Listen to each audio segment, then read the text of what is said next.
When we've been around the 8 boxes, we've in fact been around the 8 boxes of the indicative tenses of English verbs, if you like. And the indicative tenses are exactly that. They indicate something. And so they're talking about facts, right? When we come to the modals or moodles, you simply add them in and they will add the mood or mode, but I prefer mood of the speaker. Now, I'm not talking about whether the speaker is happy or not happy, but a much more general thing than that, a much deeper feel. And what they do is talk about the person who's speaking. They're not talking about the person that is being spoken to. What they give is the speaker's intention, if you like, or the speaker's sense of what he's talking about. So if you're saying something like, well, Peter may come tonight, so what's the situation? Well, that's the situation. We really don't know. There's indecision in may.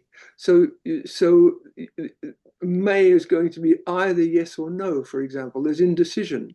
So I may do it, but I may not do it. May gesture is something like that, right? My shoulders move, I think. Something like that. You see can very, very often in sporting events. And so the athlete is there and he does some gesture of some kind, he makes some move of some kind, and yes, right? There's usually, even in France, there's a yes that goes with it. Yes, right? That's the kind of gesture. What's interesting about this is that this is not a public gesture, right? This is not the athlete saying, wow, there I am, this is me, right? This is an athlete speaking to himself and saying, that's how it should be done. You must, all right, I must. The gesture I think of for this is the Uncle Sam gesture during the First World War, which is the poster of Uncle Sam saying, the United States needs you, right? It's this kind of thing. And behind it is the idea that I know better than you what you should be doing.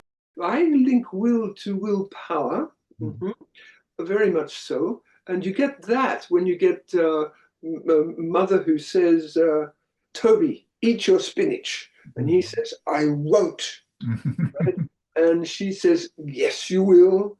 And he says, no, I won't. Right? And then we're getting very strong forms of this. I will not. Right? When I say, I'll do it.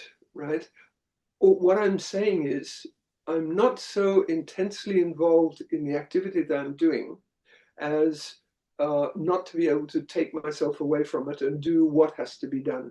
So if the doorbell rings, for example, and I say, don't worry, I'll go, what I'm saying to everyone else is, it will be easy for me to take myself away from the task that I'm involved in and go to the door and answer the door. It's also about making decisions, right?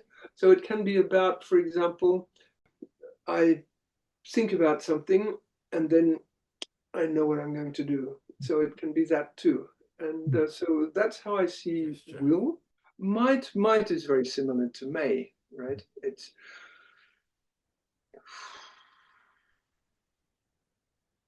something like that with a puff, right? With a sigh. All of these gestures are exaggerated. They're exaggerated to illustrate what a strong form of all this would be. But in the normal language, we use I'll and we don't use I will, right? And I think the weak forms show that the strength of the gesture is much, much weakened. By the time we're doing the verb tense system, these people have been using these words and they've seen these words. So this is where we can talk about them and explore the kinds of things, weak forms, strong forms, and perhaps learn to calibrate the size of the weak form as against the strong form, and then expand that into do and don't. Right? I do not want you to do that. As against, I don't want you to do that, right? The modals have to be attached to a mood, and the mood has to be there. So what I do is when we have things like incidents in the classroom, or somebody simply says, "Can I open the window?" Right? And they might ask me in French because most of my classes are French, and so that's a moment to teach can, right? Can I open the window, please?